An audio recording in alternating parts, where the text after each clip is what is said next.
Have you ever had a moment where nothing was actually wrong, but somehow you still didn't feel good? Nothing happened. No bad news, no obvious reason, but something inside you just felt heavy. And the worst part, you couldn't even explain why. Here's what most people don't realize. Sometimes you don't need a better day to feel better. You need to change what your brain is doing. Today, I'll show you 3 simple brain tricks that can shift your mood in about 15 seconds. And the final one works when you feel completely stuck. So stay with me until the end. Before we get to the first trick, think about this. 2 people can walk through almost the same day. Both wake up tired. Both deal with stress. Both have something go wrong. But by the evening, one person is still carrying every frustrating moment. The other has somehow recovered. Why? It isn't always because one person has an easier life. Sometimes the difference is what their brain keeps noticing, what it keeps replaying, and what it does next. Your brain is constantly deciding what deserves attention. A threat, a mistake, a problem, a good moment, a sign that you're safe. And whatever gets your attention can start to feel bigger. That's why one rude comment can stay in your mind for hours, while 10 ordinary good moments disappear almost immediately. But sometimes a tiny shift is enough to change what happens next. Let's try the first one. Trick number 1, the spotlight shift. Think about the last time your mood suddenly dropped. Maybe you opened an email you didn't like. Someone gave you a strange look. You remembered something embarrassing. Or one small thing went wrong. And suddenly, your entire mind followed it. When that happens, your attention can become narrow. Your brain locks onto the problem, and for a moment, the problem feels like the only thing happening. So right now, do this with me. Look around and find one thing you can see that feels pleasant or simply neutral. Maybe light coming through a window, a color you like, a quiet corner of the room. Now notice one physical sensation that feels okay. The chair supporting you, your feet touching the floor, the air moving through your nose. And finally, notice one sound that isn't asking anything from you. A fan, distant traffic, the quiet hum of the room. That's it. See, feel, hear. 3 simple signals, about 15 seconds. And no, this doesn't make a real problem disappear. That's not the point. Stress can make your attention behave like a spotlight pointed at one dark corner. The corner may be real, but it isn't the entire room. The spotlight shift gently widens the beam. Suddenly, your brain is receiving more information than just, something is wrong. It also notices, I'm here. My body is supported. The world around me is still moving. There are other things happening too. And that matters. Because sometimes a bad mood grows not because the original problem is getting bigger, but because your attention keeps feeding it. Think of a microphone placed next to a tiny sound. The sound itself hasn't changed, but the amplification has. Your attention can do the same thing to a thought. The longer you feed it, the louder it can feel. So the next time one small moment begins taking over your entire mind, don't argue with the thought. Don't force yourself to be positive.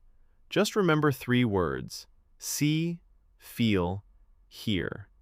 Give your brain something else to notice, and see what changes.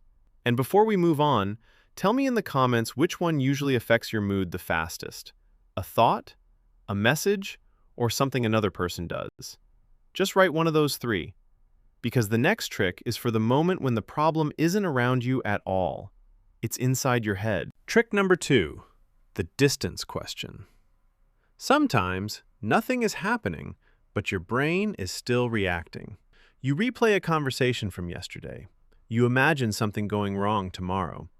You remember a mistake from years ago, and somehow your body responds as if it just happened again. This is where many people make the situation worse. They start fighting the thought. Stop thinking about it.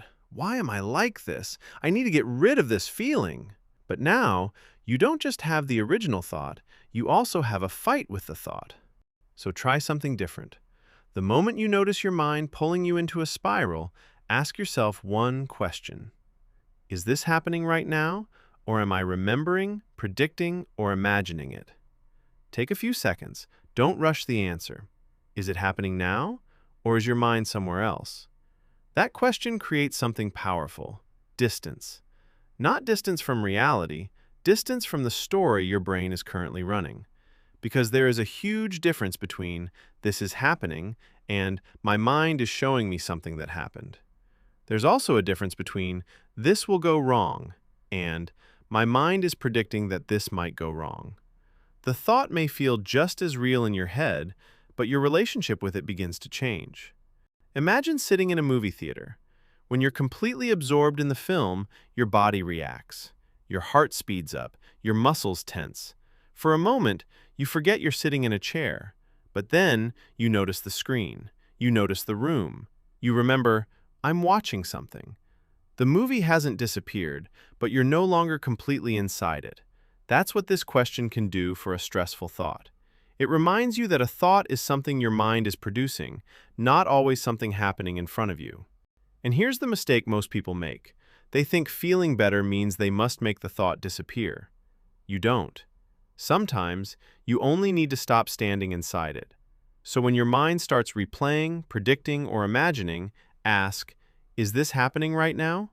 If the answer is yes, deal with what is actually in front of you. But if the answer is no, you've just caught your brain turning a memory or prediction into a present moment experience. And catching that can interrupt the spiral. Now combine this with the first trick. First you recognize, "my mind is somewhere else." Then you return to something you can see, something you can feel, and something you can hear. One trick creates distance. The other brings your attention back. And together, they can stop one thought from becoming your entire emotional world. If you like psychology that gives you something practical to actually use, subscribe, because understanding your brain is useful, but knowing what to do in the exact moment your mind turns against you is where change becomes real. Now, the final trick is different. The first trick changes where your attention goes. The second changes how close you are to the thought. But this one is for the moment when you know what to do and still feel completely stuck. Trick number 3, the momentum switch. You know that feeling. You have something small to do. Reply to one message. Put one thing away. Open the document. Get out of the chair. Nothing about it is especially difficult, but somehow you just sit there, thinking, waiting, hoping you'll suddenly feel ready. And the longer you wait, the heavier everything starts to feel. Here's the mistake. Most people think they need to feel different before they can do something different.